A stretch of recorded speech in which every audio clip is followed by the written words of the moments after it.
Good evening and welcome to the March 6, 2019 regular council meeting. And I'd like to just point out that Deputy Mayor Montgomery is not here tonight. It's his first night taking over, but he is ill, so we didn't want the chair to be empty. He's got his little crown. Yeah. At this time, I'd like to confirm the agenda for tonight. And are there any councillors with emergent items that need to be addressed tonight? Anything from administration? Thank you, Worship. There are 3 items for addition to the agenda. The first is under 4.0 delegations, 4.1 Mustangs hockey. The second is under in-camera 14.2, item pertaining to FOIP section 24. And the third is item 14.3, item pertaining to FOIP section 24. Thank you. Thank you very much, Jen. So at this time, I'm looking for a motion to confirm the agenda as amended. Councillor Bauer. I move the agenda as amended. Thank you very much. You've all heard the motion. All in favor? And the motion is carried, which brings us to item 3.1, street renaming. Councillor Sobel, are you speaking to this? I am, Your Worship. Thank you. Good evening, ladies and gentlemen. It is evident that the town of Strathmore has been good to the Huckstead family, and in particular in regards to the Huckstead Waste Disposal and Recycle, formerly H&H Huckstead Limited. This company, prior to selling the business to Waste Management, had held a waste disposal contract with the town for 25 years. As well, they took over operations of the town's recycle yard on contract in 2014. However, there is little doubt that the town has benefited greatly from our relationship and partnership with the Hucksteads and their company. Colin Huckstead clearly believed that a successful business philosophy included being involved in the community, and he ensured that this was one of his company's priorities. It is not well known that Colin actually started our recycle facility. In 1993, Colin approached town administration with the concept of applying for a grant to begin such a facility. The application was successful and the town began operations in 1995. A council decision in 2013 resulted in the privatization of the recycle yard operations, and Huckstead Waste was successful in capturing that contract. Since that time, amazing improvements, i.e. an operations building, garage, and sorting facility were built by Colin. Yard improvements have resulted in this recycle facility being considered as one of the best in the region. In 2016, Council approved a 3-year pilot project that led to the creation of a 3-acre Class 1 composting site. Once again, this was precipitated by Colin Huckstead and his desire to reduce landfill use and as well to create a program that turns waste into a usable product, that being compost. Colin invested considerable dollars and time to ensure that this was a successful project, even returning to school to become accredited as a Class 1 composting facility operator.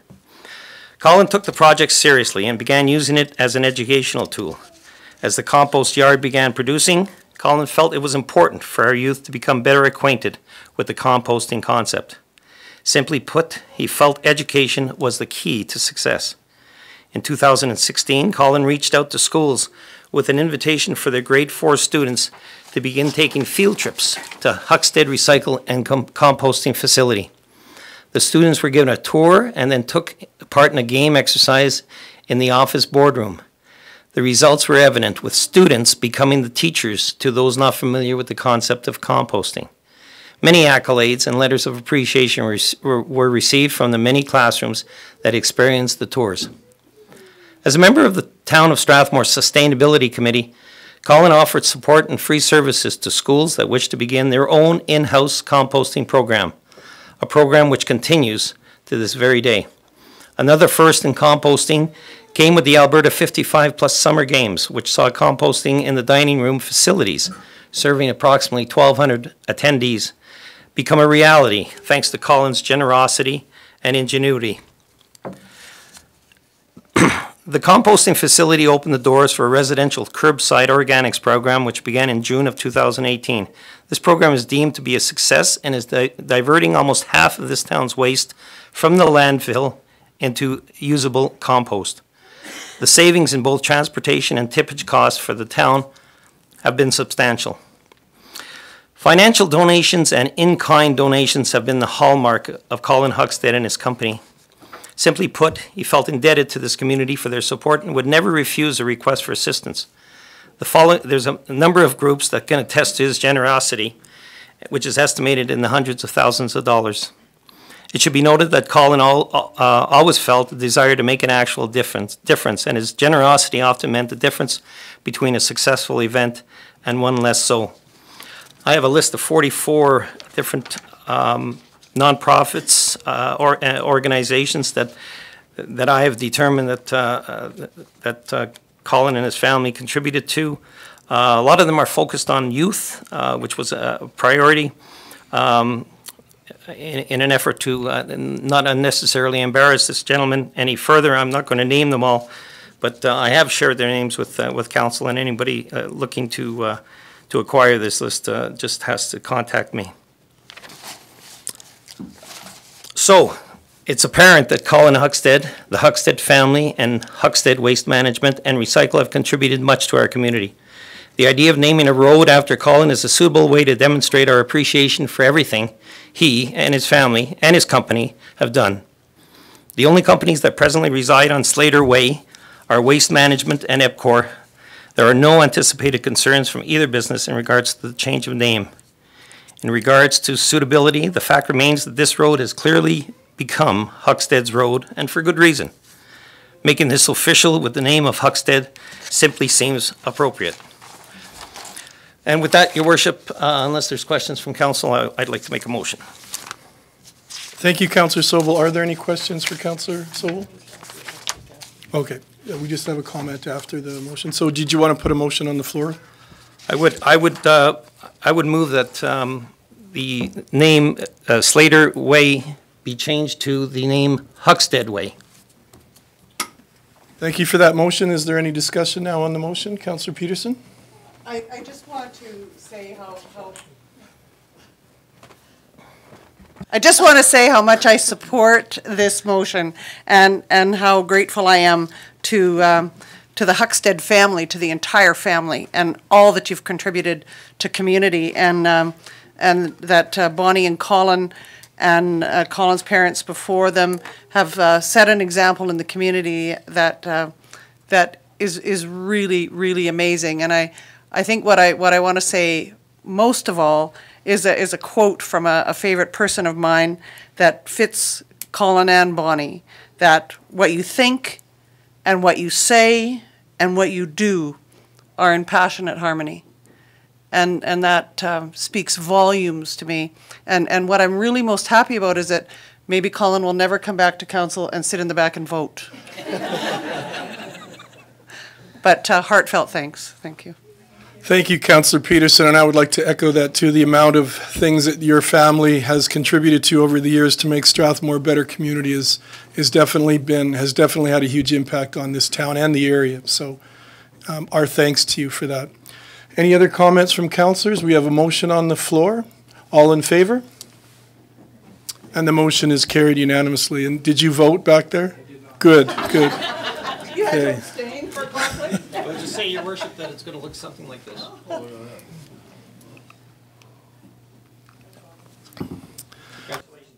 Congratulations.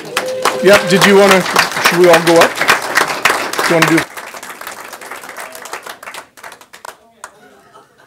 Mr. Huckstead, would you come up for just a quick presentation of the sign with Councillor Sobel and your family? Sure. Councillor Sobel and his family. Maybe not his family. Your Worship, I think all of council should. There's not enough room. Oh, yeah. No, He's got all his family here. come on.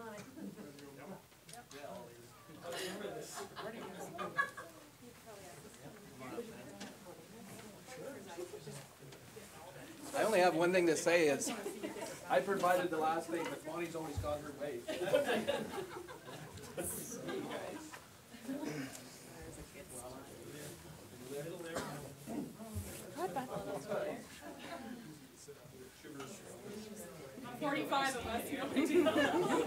Squeeze right in.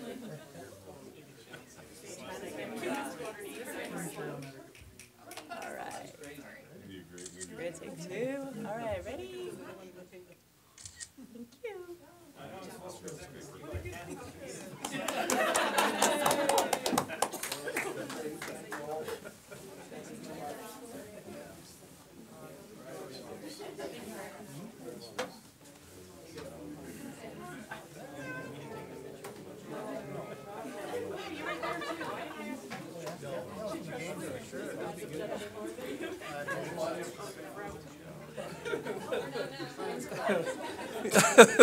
I'm not voting tonight. Thanks all.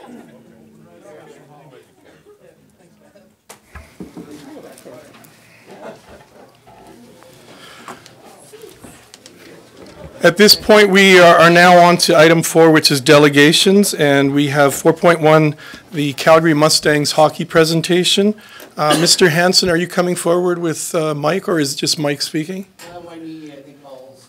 Okay, and if you wouldn't mind, sir, just coming to the podium, and then we might have you could either stand if you want to adjust the mic, or you can sit.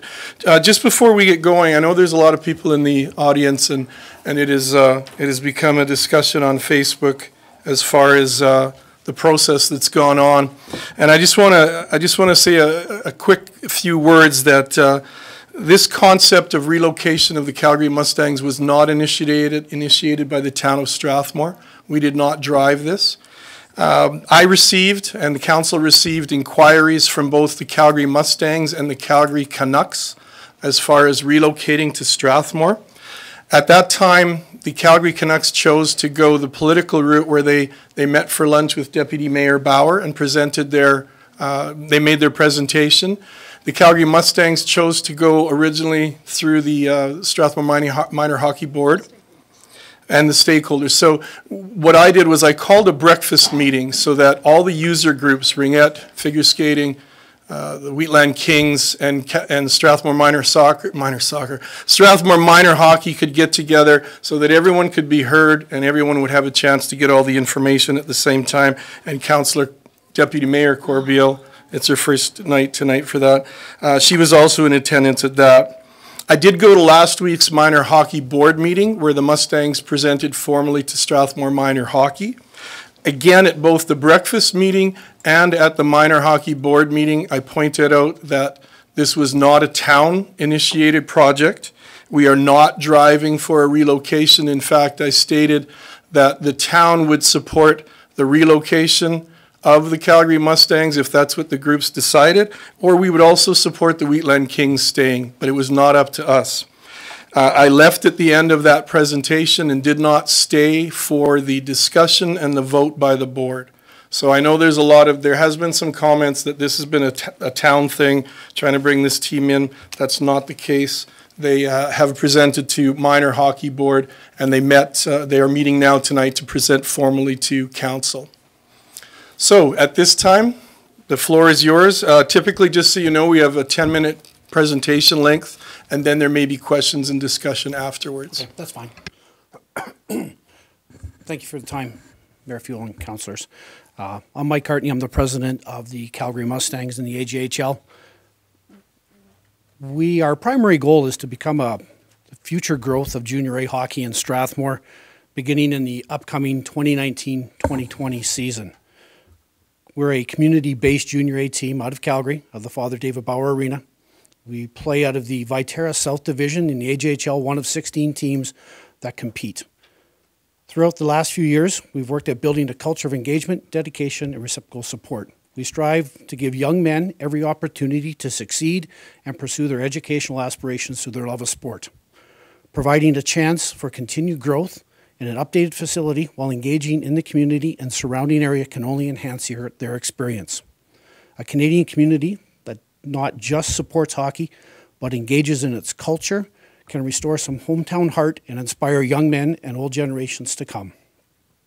Through a partnership with Minor Hockey, our intent is to establish a solid foundation of cultivating local talent, building a legacy in Strathmore that we all can be proud of. This culture of fostering talent can only be augmented by local residents and businesses, which future strengthens the threads that binds a community. That was a letter that I had addressed to Mayor Fuel. In this, we have a proposal as to what some of our requirements would be for the Mustangs. Copy of that to be distributed.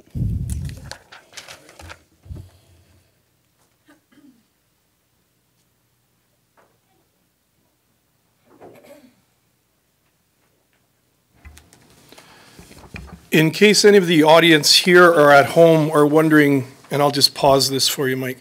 In case you're wondering why the presentation is made and what's council's role in this is the Mustangs would require a letter of support from Strathmore Minor Hockey, as well as a letter of support from the town of Strathmore to take to the AJHL Board of Governors to have the relocation considered. So this is the presentation that the Mustangs are making to the town, and we have not made any kind of a decision yet. We're still hearing the presentation. Sorry about that. Continue. No, that's correct. And what we do need is the support of the town, minor hockey, and the user groups of Strathmore to present to the AJHL. This is in preliminary talks at this point in time. Once we can garner that support, certainly that makes our application to the AJHL for relocation that much stronger. The Mustangs have been in Calgary now for 40 years in different entities, from the Royals to the Mustangs to the Calgary Spurs to the Red Devils. So taking the movement of our franchise from Calgary to Strathmore is a big undertaking for us, and it's something we take very seriously. We are looking for the betterment of our players and an opportunity to make them more successful. Their educational goals are what drive us as a board, as a community-owned board. We want to make sure our players can compete at the highest level they can, hockey-wise, and push their goals educationally. We have graduated over 96 players into post-secondary education, whether Canada or the US. Some of the requirements that we would need from the town of Strathmore would be a designated facility for ourselves, a dressing room, coaches area, the use of the ice, which is a big chunk that we're looking at. We're looking at our practice hours of being approximately 200 hours, game time of 105 hours. Practices to be run during the day before minor hockey takes on. We've had some communications with minor hockey as well as Ringette to ensure that we work as a partnership to not erode their ice times that they currently use. The AJHL and the Calgary Mustangs game schedule will be predominantly for weekend ice. We're looking to do Friday, Saturday, Sundays, Friday, Saturday evenings, and Sunday afternoons. To have weekday games is hard on our athletes, as well as it is at chews up time of the ice that's allocated to ringette and minor hockey. Our intent is not to chew up that ice and take ice away from current users, but to augment that by having our group here in Strathmore help with Strathmore minor hockey player development, ringette skating development, to be part of the community and just not be an absentee owner. We're looking at having all of our players live right in Strathmore. They would be billeted out, so that would be 23 of our young men that live within the community here. We've got Mr. Wayne Hansen, who currently resides in Strathmore. He's our Director of Operations, soon to be Director of Operations, currently scouting and recruitment. Our coach and general manager has inquired with residents in Strathmore and area. We also have our board members, a few of them that have looked out here as well. We're not to be a board that runs our hockey team from a distance. We want to be engaged in the community. We're open to have and welcoming business owners into our board, so this can be a truly Strathmore-based operation. We'd also like to extend an opening to the council to have a seat on board. We have also offered to Strathmore Minor Hockey to have seats on our board as well. We think it's imperative that we are part of the fabric of Strathmore and not sitting on top. We want to be part of the culture. And we believe the best way to do that is to have the support of business, support of council, support of Strathmore Minor Hockey to be part of that group. We believe with the ice that we'll rent, the extra rentals that will be required from dressing room and other items, we could bring in a potential of $50,000 worth of revenue into the town. And that would be primarily ice rental and rental of our dressing room and coaches' facilities. Things that we would like to have from council or from Strathmore is an exclusive full-time dressing room for our players and coaching staff, a therapy room, a fair and equitable ice rental agreement where it works for both our organization and Strathmore. Building advertising, we have some corporate sponsors from the AJHL that we need to take care of, and that's 4 rink boards: Royal Bank, Interpipeline, Subway, and AEW. I believe most of those businesses are in Strathmore already, with the exception of Interpipeline. So we would just be enhancing their visibility in the community as well. We'd like the opportunity to sell advertising up and beyond these sponsorships with the agreement of Strathmore Minor Hockey and Council. We would like the operation of the concession and the licensing to serve alcohol beverages during games under the guidelines of AGLC. We would look at some indoor storage space. We would facilitate some of our own outdoor storage space in the form of a C-can if that's pleased and accepted by Strathmore Council as well. As I mentioned before, we would have one position on our board of directors for a council person to ensure that our hockey team is invested here in Strathmore and not taken away or any misconceptions have done by our team. Also, we would like to have 2 seats offered to Strathmore Minor Hockey. As part of our development of minor hockey, we felt it was important that they were part of our board as well. Transparency is huge for us, and we want to ensure that from our board through to minor hockey to council, everybody is aware of what we're doing. Those would be the big needs. Certainly it's in the package that I have set forth. There are some requirements that we have from the AJHL on ice allotments. It's attached to the packages, Mayor Fuel and councillors, just to be reviewed upon. And with this, I've spoken with the president of minor hockey and the president of Ringette. We would work as a group to ensure that our ice allocations would meet the requirements of minor hockey and Ringette as well. The AJHL has fairly large standards for us as a franchise operator, to ice allocation, to how we behave in public, to how we adorn our players on the ice as well as off the ice. So we hold our players then to a higher standard. Being in a small town, we recognize that they will be seen, they will be part of the fabric. In Calgary, they can have some autonomy and nobody would know who they are. We recognize that coming out to Strathmore, that they would have a bigger role in the community with schools, with senior homes, and expectations of our players will be higher.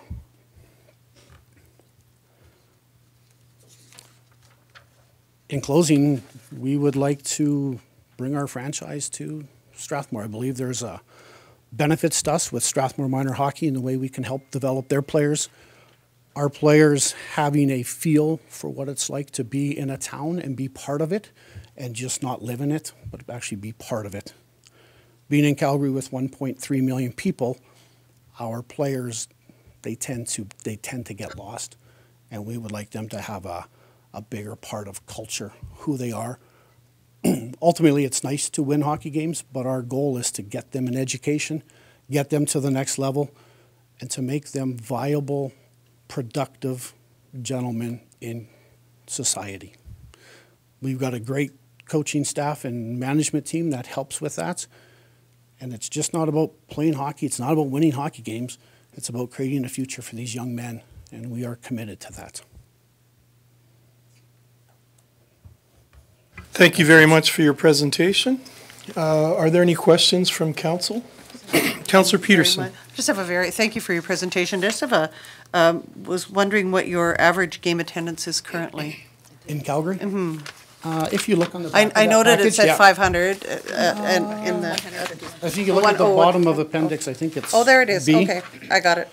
Our current attendance in Calgary is, this is old information, is 151.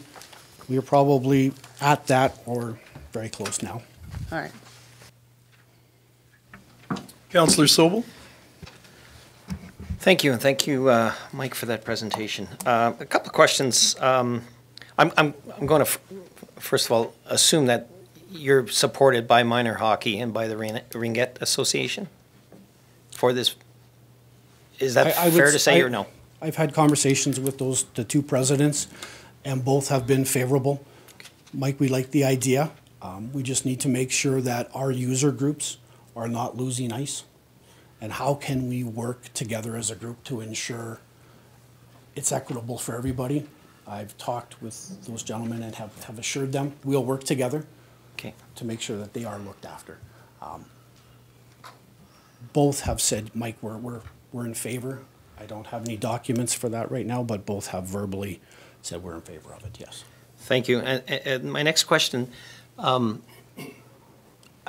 some reason, I have recently heard a number of comments about the lack of summer camps for our youth in Strathmore.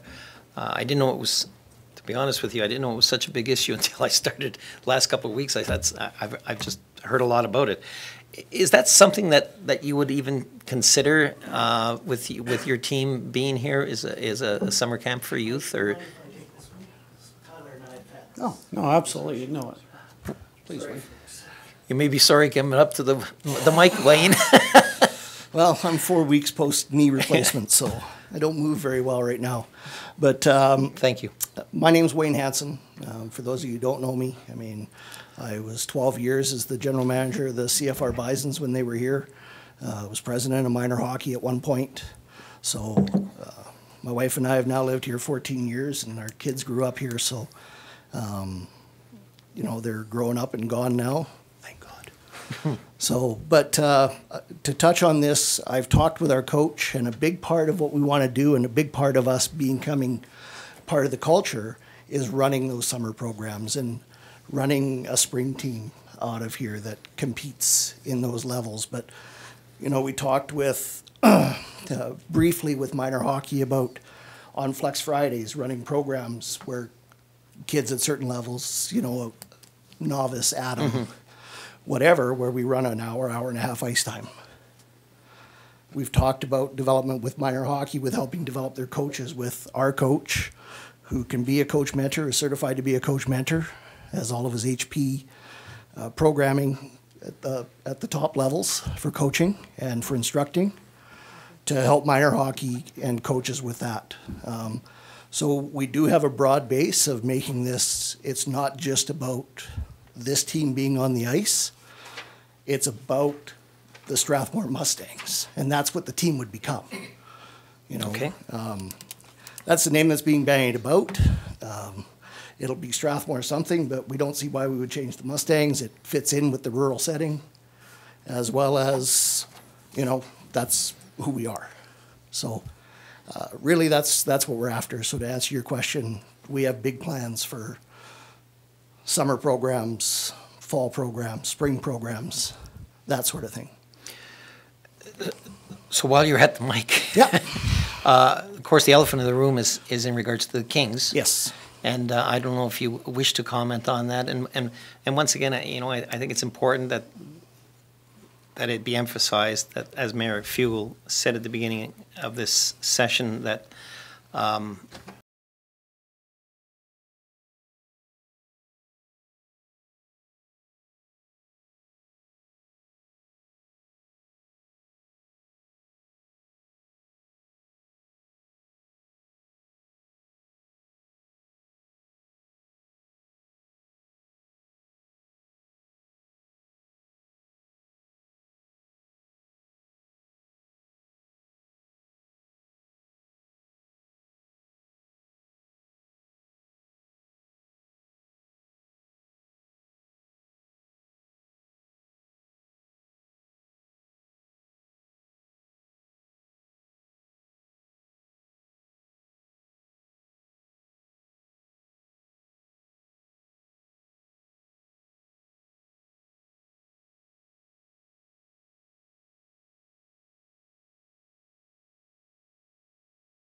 Worship. Thank you for speaking today.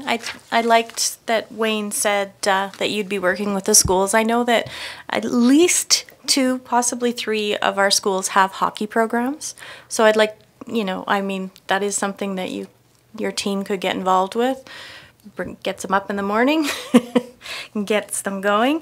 I do want to know, just for our sake, what are you looking for from us tonight? Like, what's your goal out of speaking to us tonight? Are you looking for a letter of support soon?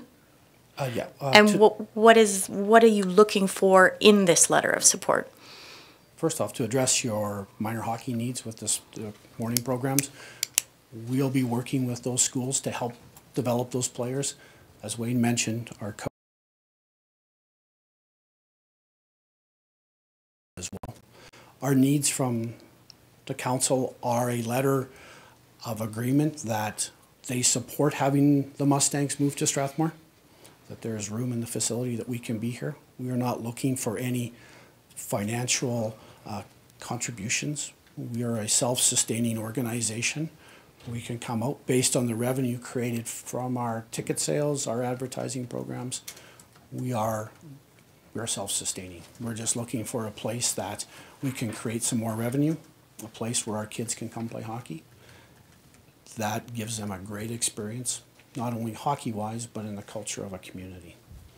So a letter of intent to say, yes, we support the Mustangs' relocation to Strathmore, that we can take and push back to the Alberta Junior Hockey League is imperative. We're looking to do this for the start of the 2019-2020 season.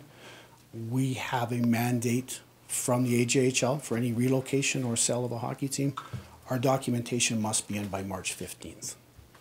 Our documentation is in order. We are just waiting for the support from council. Thank you. Thank you, Councillor Cox. Councillor Bauer. Thank you, Mr. Cartney, for coming today and for your presentation. So you will be willing to change your name from the Calgary Canucks to a name that is representative of Strathmore. Yeah, well, we're not the Canucks, Councillor. Oh my goodness. So yes, we are. So my apologies. That's okay. That's my fine. apologies. I'm But so yes, sorry. we are. I mean, we understand that moving to Strathmore is important, and to hold that name is equally important to us.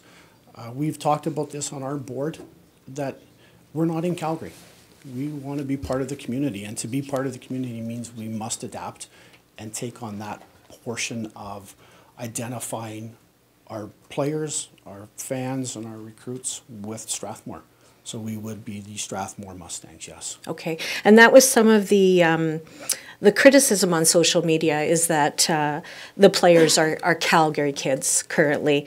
Will all the players be relocating to Strathmore, or will some still be living in Calgary? What's your demographics right now? Our intent is to have them live in Strathmore. When you look at our roster, we have 20 out of our 23 players are from Calgary. Our current bylaws under the Calgary Mustangs are quite clear that we must support local hockey. To have Calgary and area kids, so when you look at our bylaws, it's clear, and we support that mechanism for Calgary kids who want to play at this level and pursue their educational needs. Coming to Strathmore, we would look at, our players will come to Strathmore to live. They will be here from August through to the end of our hockey season. It's important to us that they're here. It would cause fragments within our dressing room to have players live in Strathmore and some live in Calgary.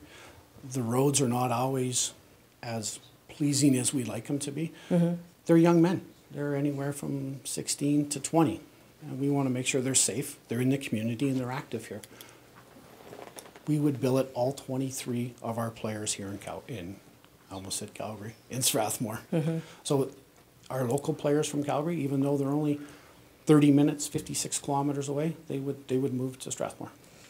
Thank you very much, Mike. And you mentioned when you were giving the presentation to minor hockey that there was a grant available for you to put into infrastructure within the arena.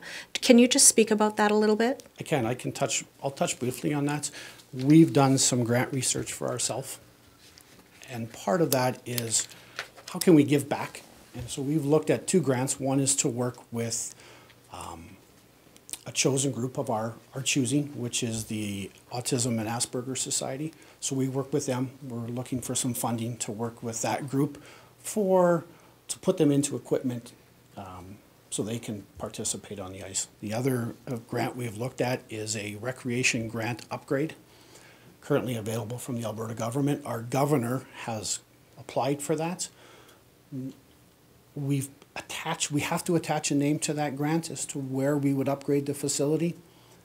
It's a 2 to a 3 year grant that they can use for capital expenditures to upgrade a facility.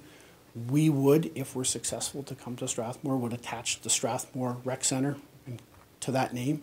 Any funds that we receive out of that grant would be applied directly as capital upgrades and renovations to the facility.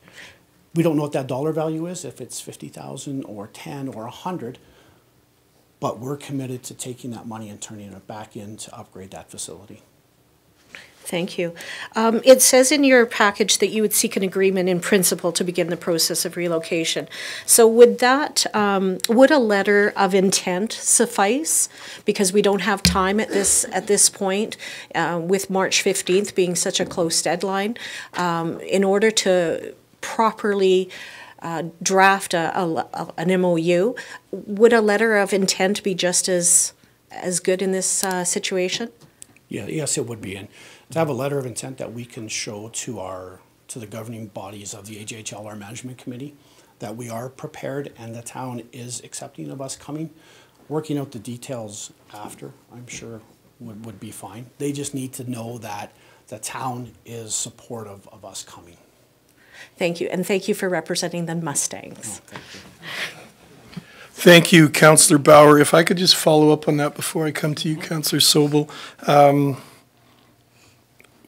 I apologize to put Strathmore Minor Hockey on the spot here, but I did want to just verify something. Strathmore Minor Hockey currently owns the Wheatland B Kings, is that correct? Okay, thank you.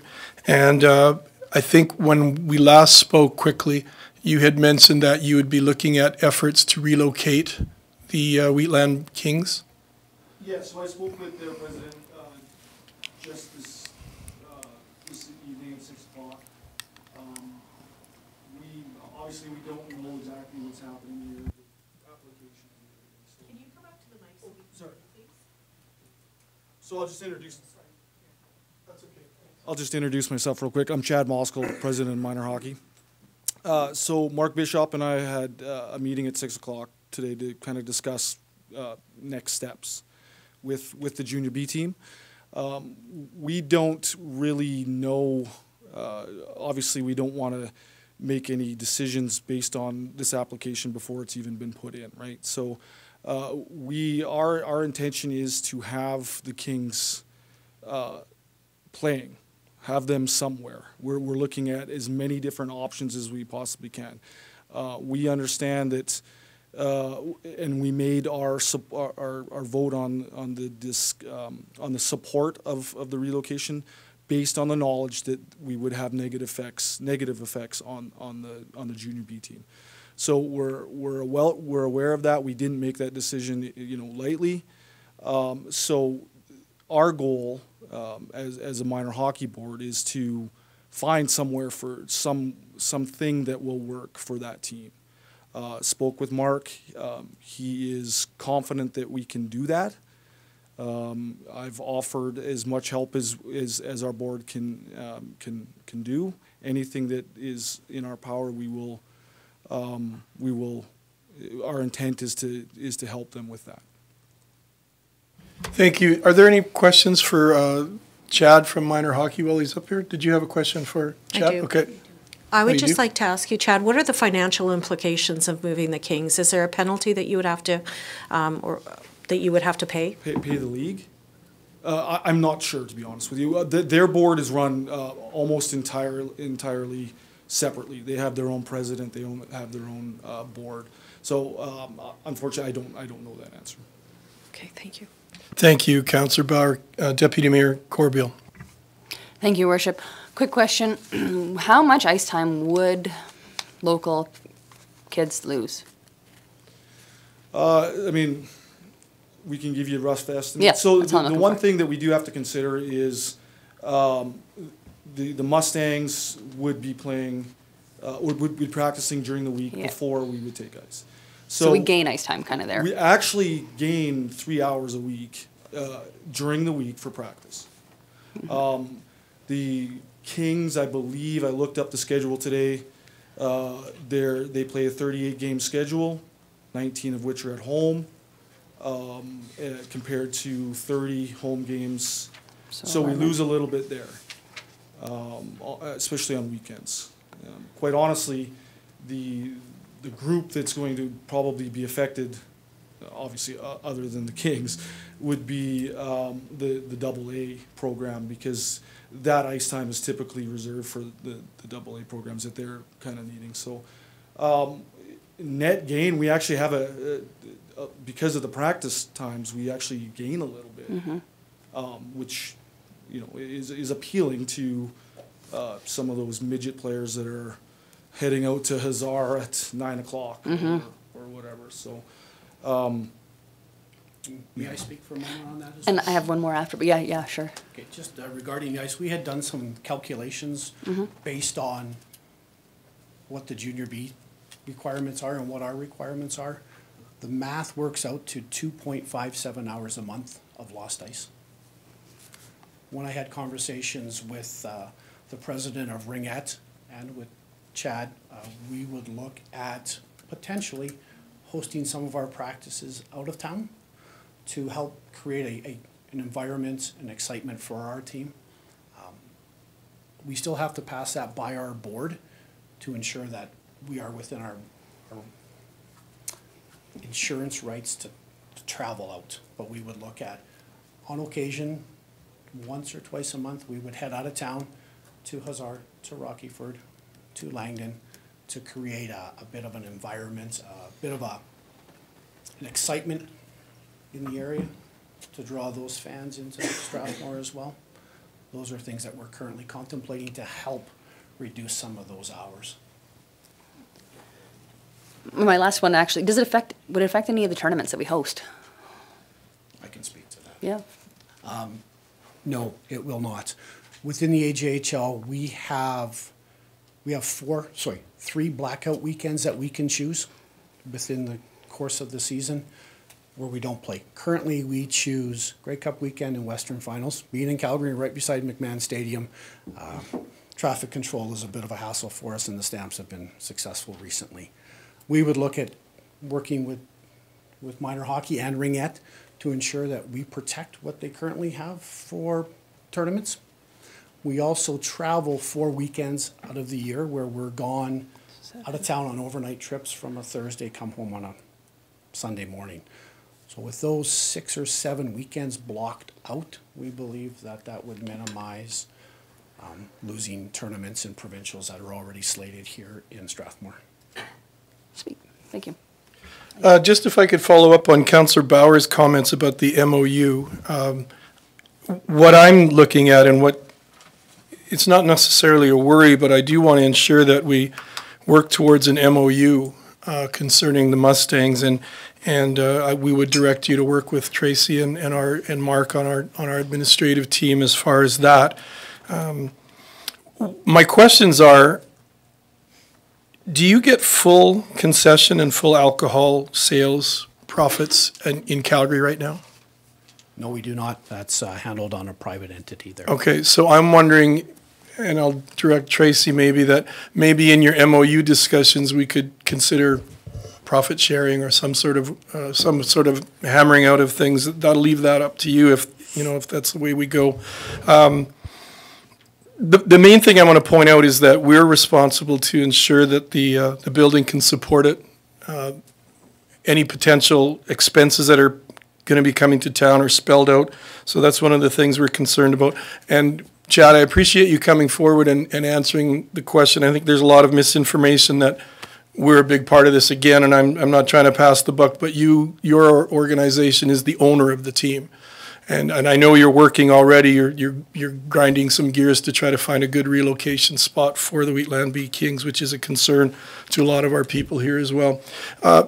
While we have you here, Randall, are you comfortable in ring out with what's going on. I know you've had discussions with, sure, thank you, Chad.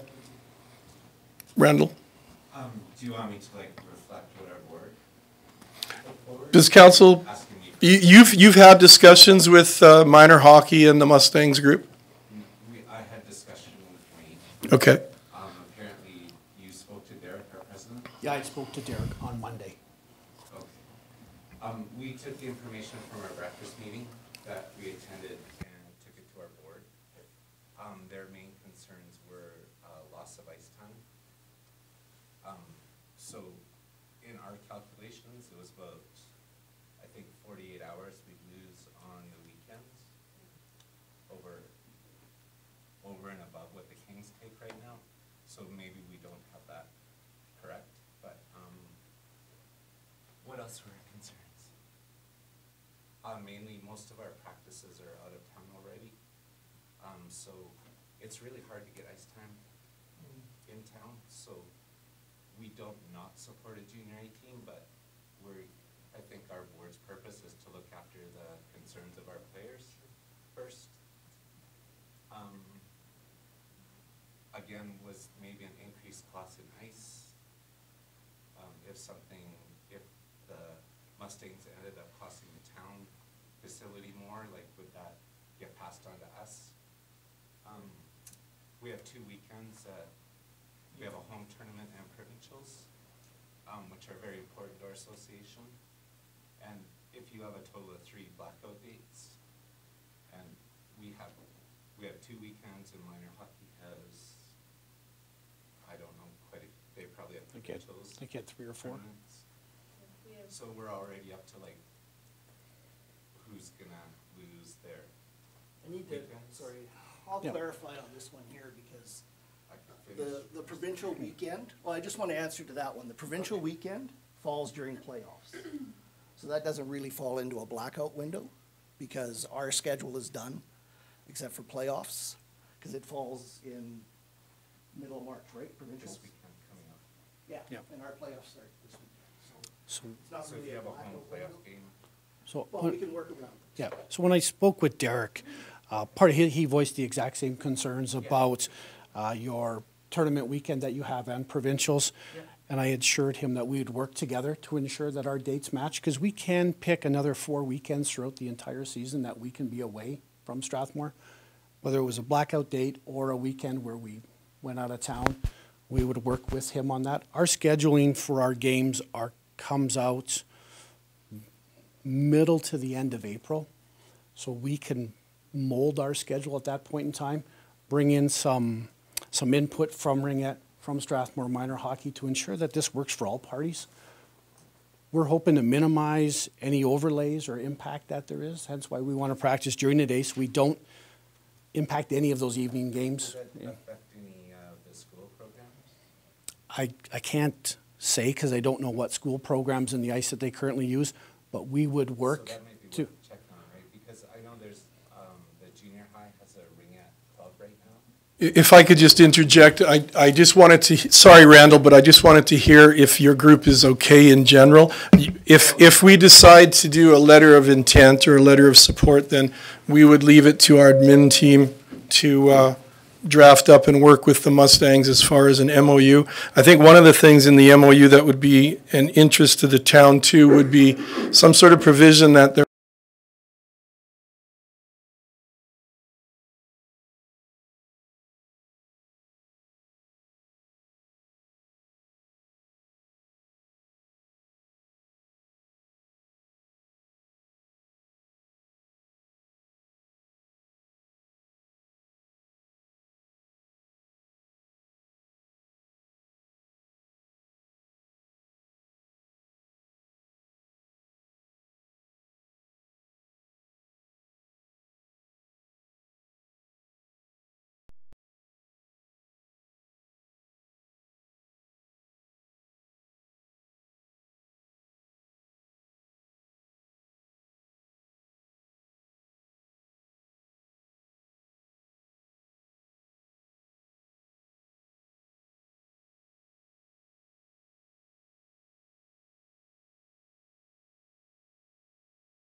Section 3.25, as well as create a brand new definition.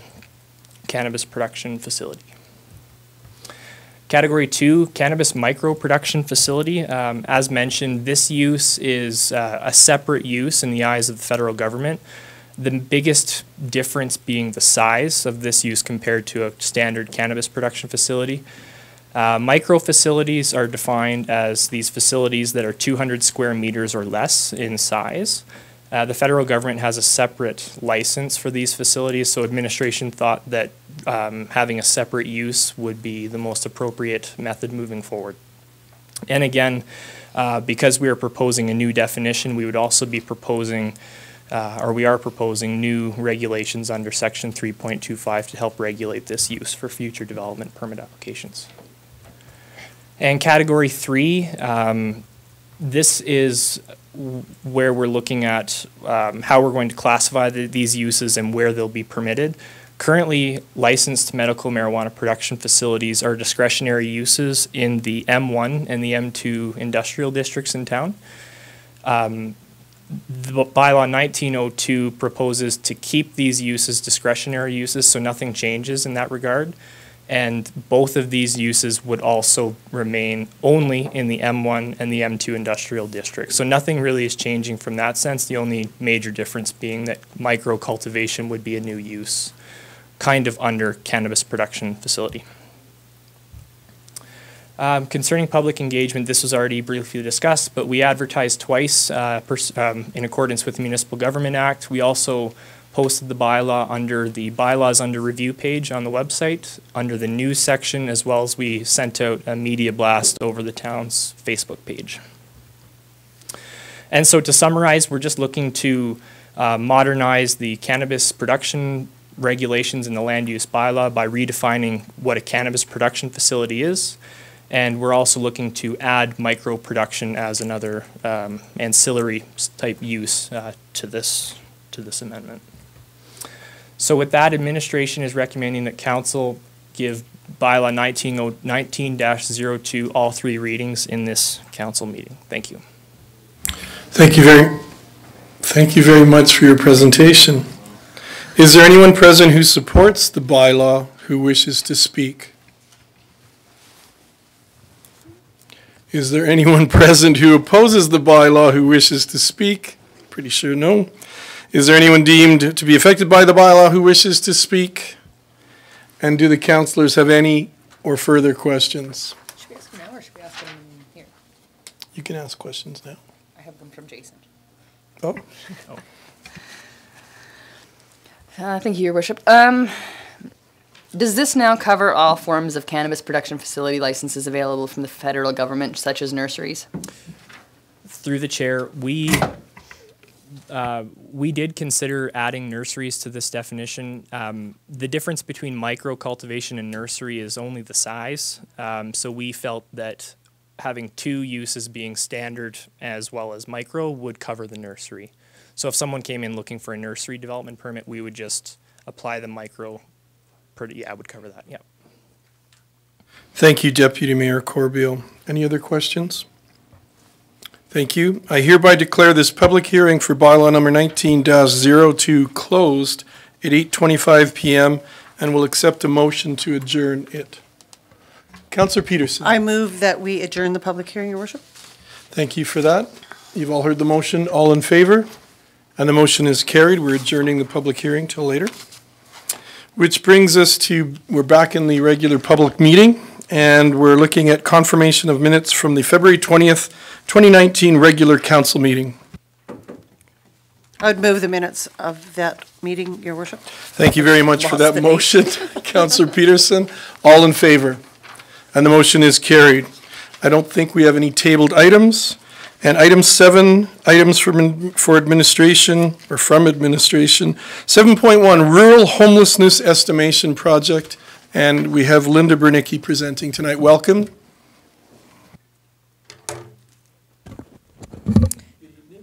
Good evening, Your Worship and Council.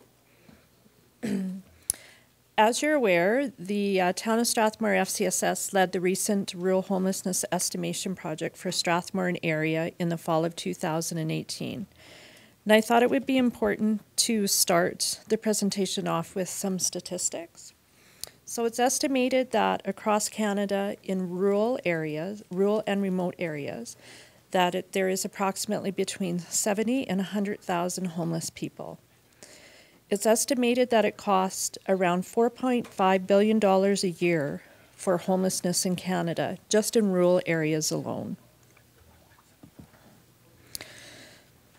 So why is estimating rural homelessness important, and how does it affect Strathmore and area? So estimating rural homelessness and the issues that go around with homelessness is it assists in developing interventions and programs and resources and services to assist those that are homeless or at risk of becoming homeless. It assists in securing grant funding and different government support, and it assists in tracking progress and reducing homelessness. So how does Strathmore get involved in this project? The Alberta Rural Development Network applied for funding through the federal government homelessness partnering strategy, and then the provincial FCSS Association was appointed the body to manage the funds in coordination with the Alberta Rural Development Network. So when the calls came out to apply to be a part of the project and also for funding to go towards the project, we applied for both, and we were successful and received both. So what did we find out through the project? We found out that we were not going to collect the data that we originally thought we were, and that there is a huge diversity of barriers for service providers in the community to participate, from agency boundaries to time commitments to no coordinated access in the community to Indigenous protocol, and who really is at risk of becoming homeless. And if we look at the statistics, anybody spending more than 35% of their income on housing, that's a lot of people.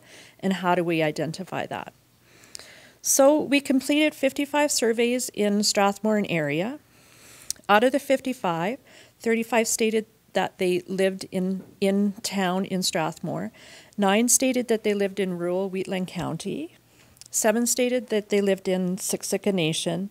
And 7 stated that they had no fixed community, which means they were either transient or going through town and didn't really have a place to identify. So out of the 55 surveys, 21 people identified as being Caucasian, 19 identified as being First Nation and specifically Blackfoot, 8 identified as New Canadians or refugees, and 7 people preferred not to respond.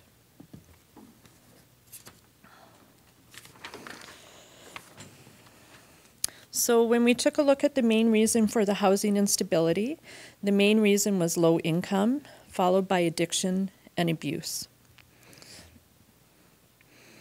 There's other reasons for housing instabilities, but those are the ones that we kind of wanted to focus on because they were the top 3 in the area. There was a variety of different service needs of people coming into different agencies to access it, but the survey asked specifically what kind of service needs are you in need of, or what kind of service needs can we help you of, or what kind of service needs have you needed in the past. And the main service needs that people were needing access to were basic needs, which of course covers food, shelter, and clothing. Financial and general support services were the next on the list, followed by family and parenting supports. And I just wanted to point out that the family and parenting supports also correlated with the domestic violence comments on the surveys. So even though it may show that domestic violence looks like it's lower on there, it's not when we look at, we only have 55 people who completed the surveys. And then in their additional comments of parenting and family supports, domestic violence was mentioned a lot in that area too. So what are the next steps? Well, the intent of the task force of getting all the service providers together was just not to work on the homelessness initiative, but to provide a framework in the area, to provide education, identify resources, develop policy that will assist and reduce the number of individuals and families experience unstable housing, And so there's an opportunity now for the task force to identify community service needs, build stronger partnerships, provide community education, learn and share about Indigenous protocols and best practices, look at developing coordinated access in the area, and looking to become a regional poverty reduction task force. And so what we're learning through the community is these conversations really haven't happened at this level before. And so there's a lot of questions around what does that mean. And so when we change the conversation from housing and homeless instability to poverty reduction, there's a more response in the community from service providers to take part in the understanding level of that. And so with that, I'd be happy to answer any questions. Thank you very much, Linda. Deputy Mayor Corbeil? Oh, sorry, Councillor Sobel. Thank you, Your Worship. It's kind of a good news, bad news kind of report. It's I'm comforted with the fact that you didn't find, for instance, the homeless camps that there was lots of rumors about, and I'm sure have been in existence in the past. One question I do have, Linda, if I could, is if they're housing stable, which and there's 12 of them that were in that category, what would make that a homeless issue? Yes. Or why would that be a homeless issue if they're housing stable? So that's a really good question. So part of the learning from it is language, and so part of it is it's just not about homeless. It's about the level of risk of becoming homeless.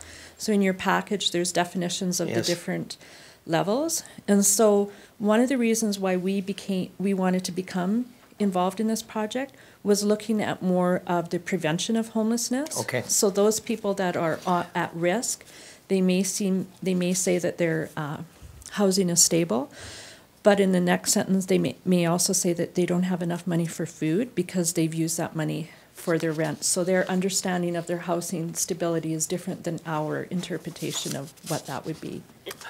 I'm glad you made that comment because I've gotten big letters on my report here, proactive, and that's what I get a sense that from reading this report, that's what I get a sense that this is all about, is being proactive in this and perhaps trying to prevent some future homelessness. And my only other question was on page 4 of your report, on the 5th bullet. And this may be very simplistic, and I feel a little silly asking this, but it said that 82% indicated they are staying with children. Are you saying that they're children in the place that they're staying, or that they're staying with their children? Yeah, so that probably was just a typo. So what it should have said is that 84% of the people that were surveyed have children living with them in the unstable housing situation. I got you. Thank you. Thanks very much. Thank you, Councillor Sobel. Councillor Peterson. Thank you, Worship. I just wanted to say how impressed I am with your facility to work within this study, because I know that you face lots of challenges with organizations that were reluctant to promote the study for fear of harming relationship with the people, in terms of service providers harming the relationship with the people that they were serving. And so I'm doubly impressed by your efforts to do that, to work around with maintain that evidence base and the integrity of this study, and still come out with something that's extremely useful for us going forward. And it doesn't surprise me that they want you specifically to be, and the organization to be a part of this Alberta Rural Network housing development process going forward. One of the things that I wanted to say in response to Councillor Sobel's mention about homeless camps, I really believe that if this study had taken place a year ago, it would have looked much different. The advent of and the opening of the Strathmore Overnight Shelter, we still see people migrating to what were those homeless camps in the community, but because there are watchful people in community now, there's been great strides around that as well. But we still find Lots of times people living in, or staying in vehicles in very, very cold temperatures. The RCMP are at the front lines of this, and I just want to acknowledge the really incredible work they do in life-saving care and connecting those people to shelter in this community, and to, of course, to the overnight shelter for the work they're doing. But I really commend you on what you've accomplished in this. It's really important work. I thank you. Thank you. And if I can just comment on something that you said, there's an opportunity to do the survey in 2 different times of the years. So the one is in the fall, and the other one is during the tax season. And so when this came about, they wanted it done before the end of 2018. So in 2 years, when we have an opportunity to do it again in 2 years, we're going to facilitate it during the tax season, because those exact people that you're talking about are going to be sent to our office specifically during that time. And so we won't miss a different. During the time we did it, we missed a certain population because of the time of the year, but during the tax time, we see everybody, so we're able to do it then. Thank you, Councillor Peterson. And thank you for all your work on this, Linda, and your passion in having this project come forward. It's going to go a long way. And I want to thank our councillors, too, on the Strathmore Overnight Shelter Board. To have that come into fruition, too, has been a real boon to the community. So thank you for that. Deputy Mayor Corbeil. Thank you, Your Worship. This question's from Jason. He emailed and asked if I could ask this one. If we adopt this report, who will be undertaking what actions, who will be overseeing them, and how much will this cost? Yeah, but I didn't even know which direction we were going in. Like, I don't know what happens now. And I see this kind of in here. Next. Under here. Yeah, so But, for sure, so to respond, except for I missed the second question. Where? He says, who will be over, what actions will we take, who will be overseeing them, and how much will it cost? So the next steps and actions are to build a strong foundation with the task force, to bring different partners to the table and to provide that community education, just not to service providers, but to the community as a whole. And at this point, our office is leading this, and we're inviting leaders in the community to come together to sit at the table. We don't have to lead it, but we want to be a part of it.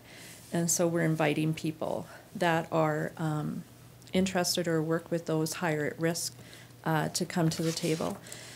At this time, it's not going to be cost any different than it would any other program that we're leading in the community. So it's more like an in-kind service of being that community development and leader in the community to do that. And because we were part of the project and are moving forward in being part of Alberta Rural Development Network, there's going to be an opportunity for grant money to come forward to put towards enhancing anything that we need to. Thank you. Thank you, Deputy Mayor Corbeil. Deputy Mayor Corbeil. Might as well make a motion. I move that council adopt the rural homelessness estimation project report. Thank you, Deputy Mayor Corbeil. You've all heard the motion. Is there any discussion on that motion? Seeing none, all in favor? Motion is carried. And thank you again, Linda, for all your work on this and for your presentation. Very well done. Thanks. Which brings us to item 7.2, the wheelchair ramp program. And it's found on page 20. Kelsey Wilson is presenting, and welcome. Mike, I think you're going to be introducing and doing some initial comments. Yes, thank you, Your Worship and Council. It's my pleasure to introduce our technologist, Kelsey Wilson. She has been with us for about 6-7 months now, and she's here to present your wheelchair ramp report and to solicit your feedback. Thank you, Mike, and welcome, Kelsey. We look forward to hearing your report. Thank you. Mike is just going to pass around some bigger maps for you guys that I will relate to later.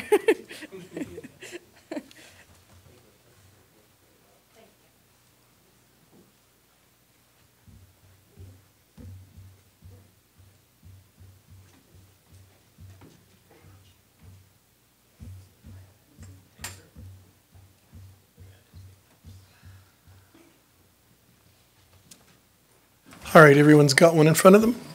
So, the purpose in developing this program was to provide accessible connectivity around Strathmore to our parks, schools, playgrounds, and other key infrastructures. This program rolled out in 2018 with the inventory of the town's current wheelchair ramp assets. At the time, we didn't know which intersections, mid-block, crosswalks had wheelchair ramps, so that was the key start in this program. From there, I was able to compile a list that showed locations that were missing wheelchair ramps. From there, the locations were prioritized. We looked at the number of residents in each subdivision, the proximity to schools, playgrounds and parks, and as well if there were crosswalk lines painted, because that identified the mid-block crosswalks that were being used. So if we look at the maps, or I guess this developed an 8-year program from that priority list. Looking at the maps now, for this year we have plans to do around Center Street and Park Road.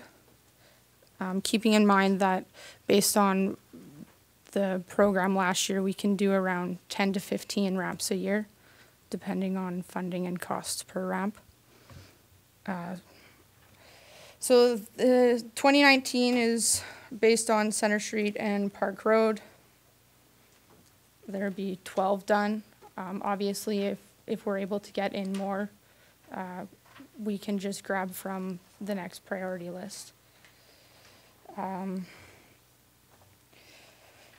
2020 is along Park Lane Drive by the canal where that park is. I believe there's a pathway that connects to on the other side. As well, 2020 is around Brentwood Drive West and Brentwood Drive East, where that the school is there as well.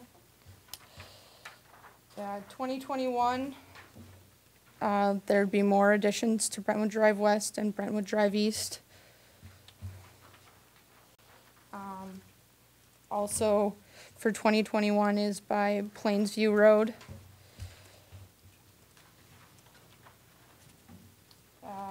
2022 would be on Briarwood Road. This would just be filling in the connectivity to that school there as well. 2022 continued would be Parkwood Crescent and Parkwood Place, just as well filling in the connectivity to that park. In 2023, we would do Greenview Way. Again, that's just filling in the connectivity to that park as well. Continuing in 2023 would be Bayview Road and Briarwood Road. That's, again, filling in the connectivity to that school that's there. 2024 would be Maple Leaf Road and Thornburn Road, as well as Westwood Street and Willow Drive. And then the final placement would be along Westview Street.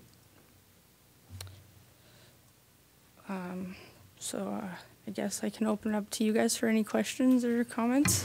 Thank you for your presentation, Kelsey, and welcome to your first council meeting. So far, so good, hey?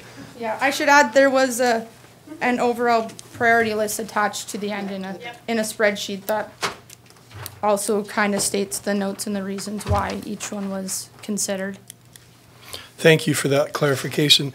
Deputy Mayor Corbeil. Thank you, Your Worship. Are all sidewalks that are constructed going forward required to have these? Yes.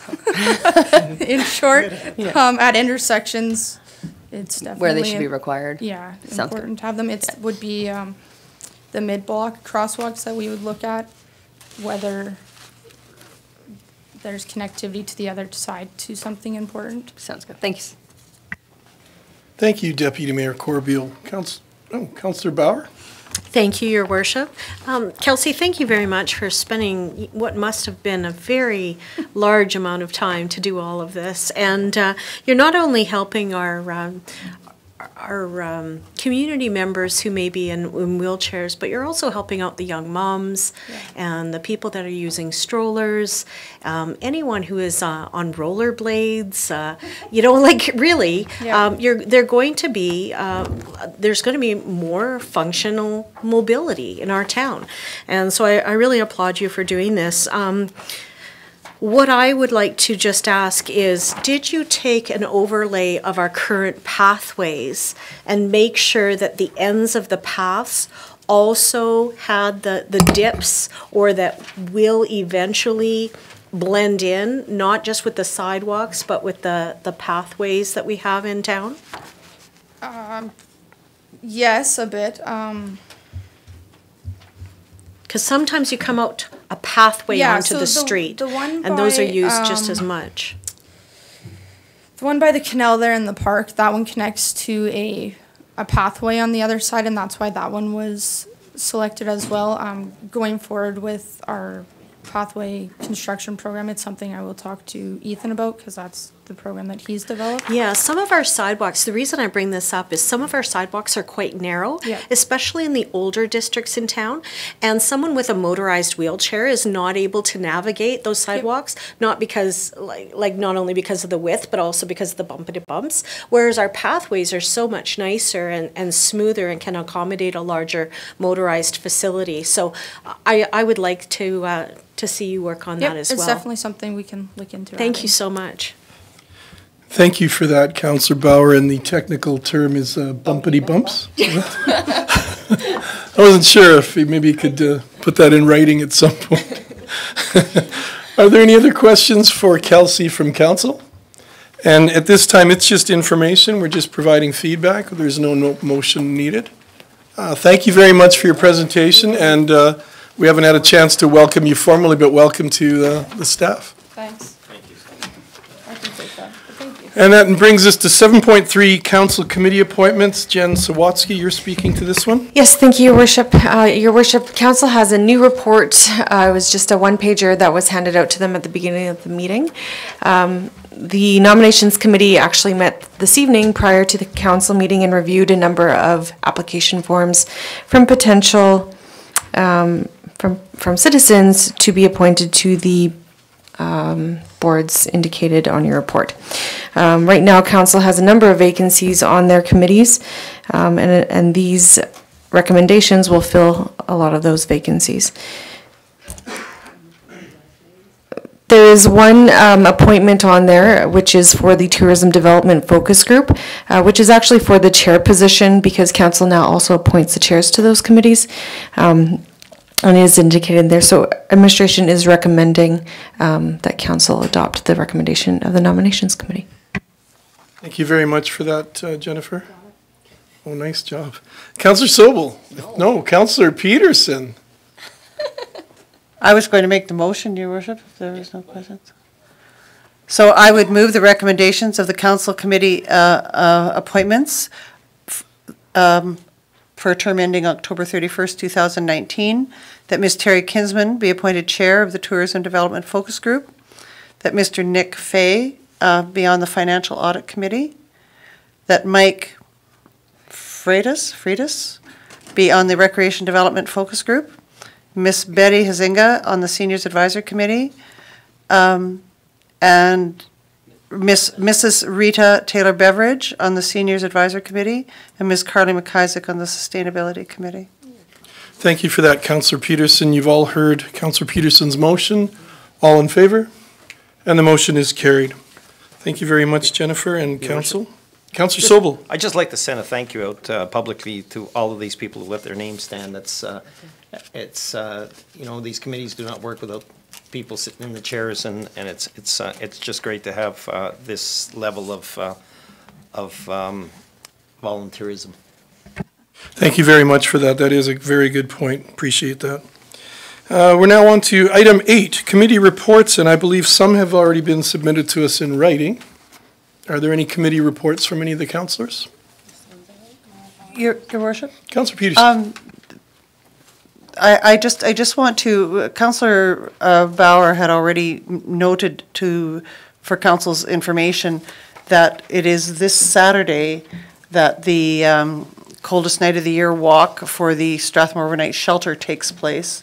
And so just to encourage anyone from staff, from council that would like to take part, you are most welcome to come. Registration is at 4 o'clock at the Strathmore Overnight Shelter, and we'll feed you afterwards, and you can listen to our mayor speak. You can follow him on the path.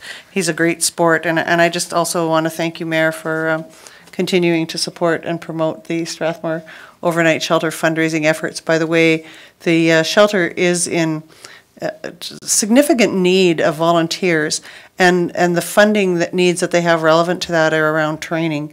So the money that they raise will go to train those volunteers that are giving enormous numbers of hours to protect citizens from the dire outcomes of homelessness in this terrible weather. Thank you.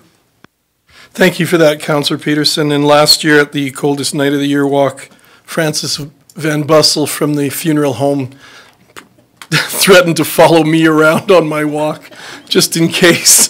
So it's always exciting when you get volunteered for things and then you get harassed in public too. He was in a vehicle driving very slowly. Kind of like a buzzard over Yeah. Or like those guys with the measuring tapes. Sorry, Jennifer. All right, we're on to items directly related to council. Oh, sorry, Councillor If I could Sobel. just add one more thing, I think it's important to note also that there's a $40 registration fee at that function, Yes. unless you raise $100 and, go ahead, that's how unless you raise $100 in pledges. But all the money is going to them. Yeah. Thank you very much, councillors. We're on to item 9, items directly related to council. Jennifer, do you have anything? No. Which brings us to item 10, bylaws. 10.1, bylaw number 19-05, emergency management bylaw. And Trent West, you're presenting. Welcome tonight, sir. Good evening. Thank you, Your Worship, Council. Tonight I have before you the emergency management bylaw. This was previously presented in the Committee of the Whole. We didn't bring it back to the last meeting because of timing and being able to meet the needs of administration. So it's before you tonight. I'm prepared to answer any questions, and we're looking for and requesting 3 readings. Thank you, Trent. Deputy Mayor, Councillor Sobel. Just ready with a motion, Your Worship. Thank you. I would move that council gives first reading to bylaw 19-05, emergency management bylaw. Thank you. You've all heard the motion on the floor. All in favor? That motion is carried. Deputy Mayor Corbeil. Thank you, Your Worship. I move that council give second reading to bylaw 19-05, emergency management bylaw. Thank you. And now that we have second reading, or the motion for second reading on the floor, is there any discussion on that? Seeing none, all in favor? Motion is carried. Councillor Bauer. I move that council give unanimous consent for third reading of bylaw 19-05, emergency management bylaw. Thank you for that, Councillor Bauer. You've all heard the motion. All in favor? And that motion is carried. Councillor Peterson. And I would move that council give third and final reading to bylaw number 19-05, emergency management bylaw. Thank you, Councillor Peterson. You've all heard that motion. All in favor? And that motion is carried. Thank you, Council. Thank you, Trent, for your time and efforts. I'd just like to state that I did my utmost to make sure that Councillor Montgomery didn't have to extend the meeting. And that is much appreciated. Thank you. All right, that brings us to item 10.2, bylaw number 19-02, cannabis production facility. Cameron, you're coming up again? I will come back up. And welcome back.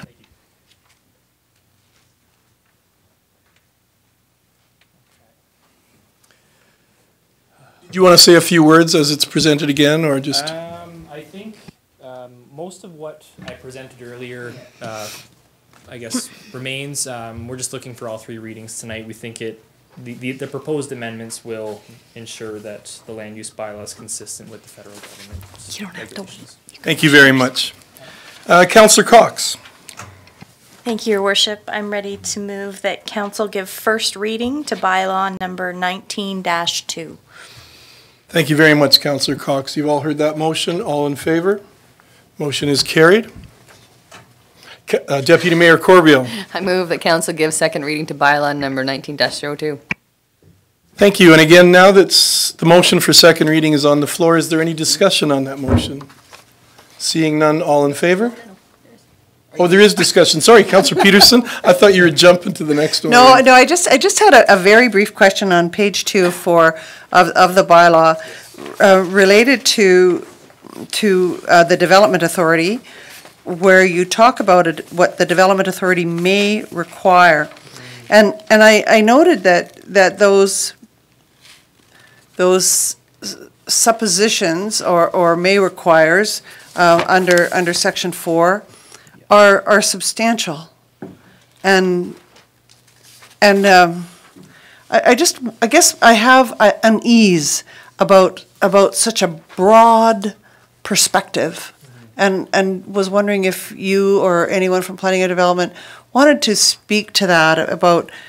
I guess I've never seen something in this form that gave such discretion, and I would wonder under what circumstances that discretion might be exercised. Okay, so just to clarify, that's section 101.8, subsection 4?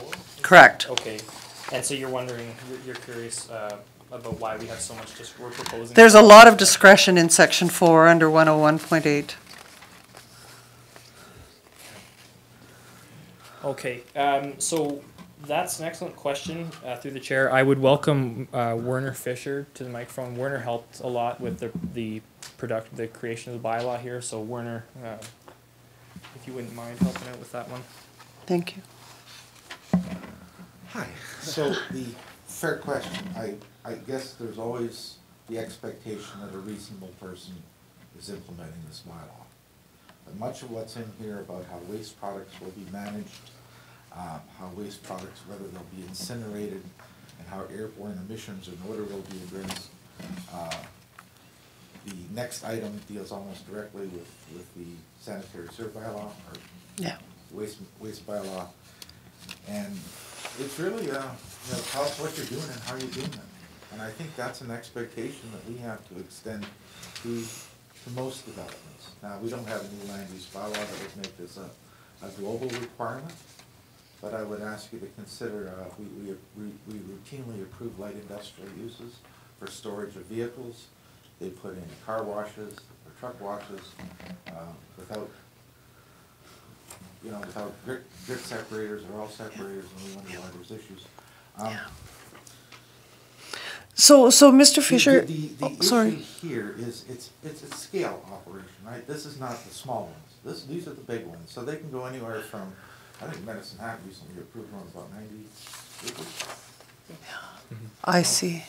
So, and that's probably the main reason, well, that is the main reason we distinguish the micro from the others.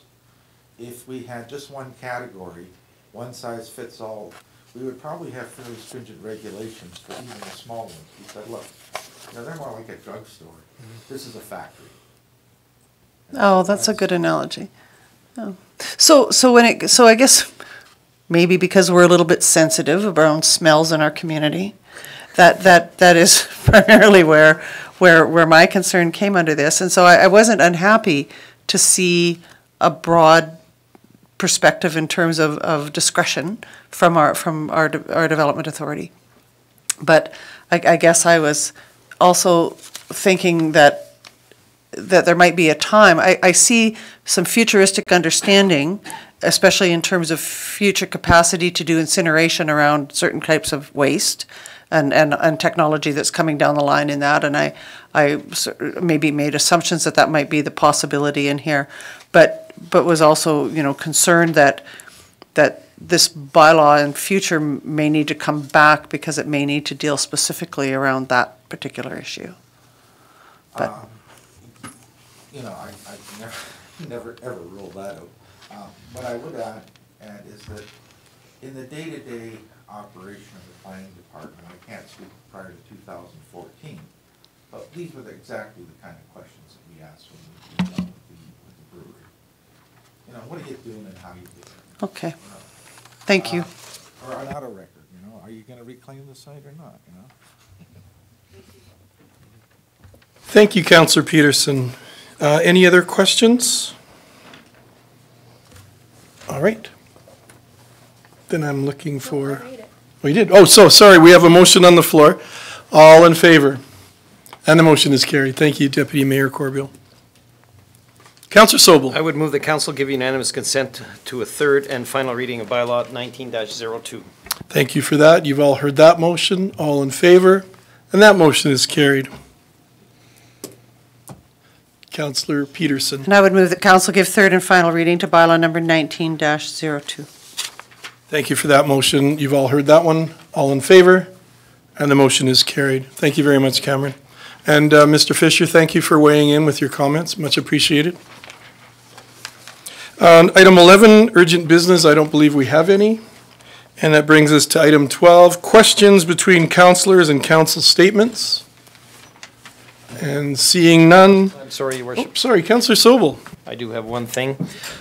Your Worship, I'd like to announce a program that's being held at the Strathmore Motor Products Sports Centre, which started February 23rd and runs until March 31st. And this is referred to as the Wall of Fame. Anyone interested can become part of the Wall of Fame by purchasing a part of the wall that will be constructed.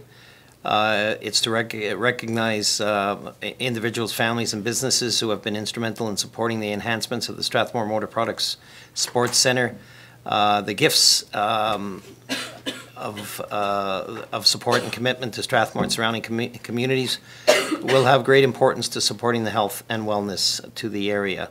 If anybody's interested, they're only taking 100 donors, so if you want to get, if anybody out there in Radio Land wants to get on this wall or sitting at this table, they can seek assistance at the Motor Products Sports Centre staff or go on to the website, and the information is there. Thank you. Thank you very much for that, Councillor Sobel. And that brings us to item 13, administrative inquiries. Jennifer? Thank you, Your Worship. I just have one inquiry from Councillor Sobel in regard to the Aquatic Centre swimming lesson registrations.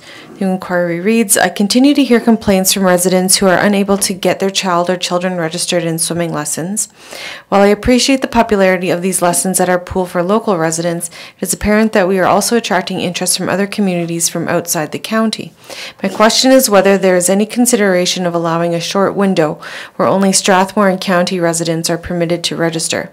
These residents do pay extra for this facility and perhaps should be provided some benefit for expending those extra dollars. Thank you. And that's the only administrative inquiry? Okay, seeing that we've covered all the items on the public agenda, then I'm looking for a motion to go back in camera for two final items. No, Oh, we don't? We already done? Oh, I thought we had two final ones to go through. Deputy Mayor Corbeil. I move we adjourn. Thank you very much. You've all heard the motion. All in favor? And the motion is carried. We're adjourning at 9:06 p.m.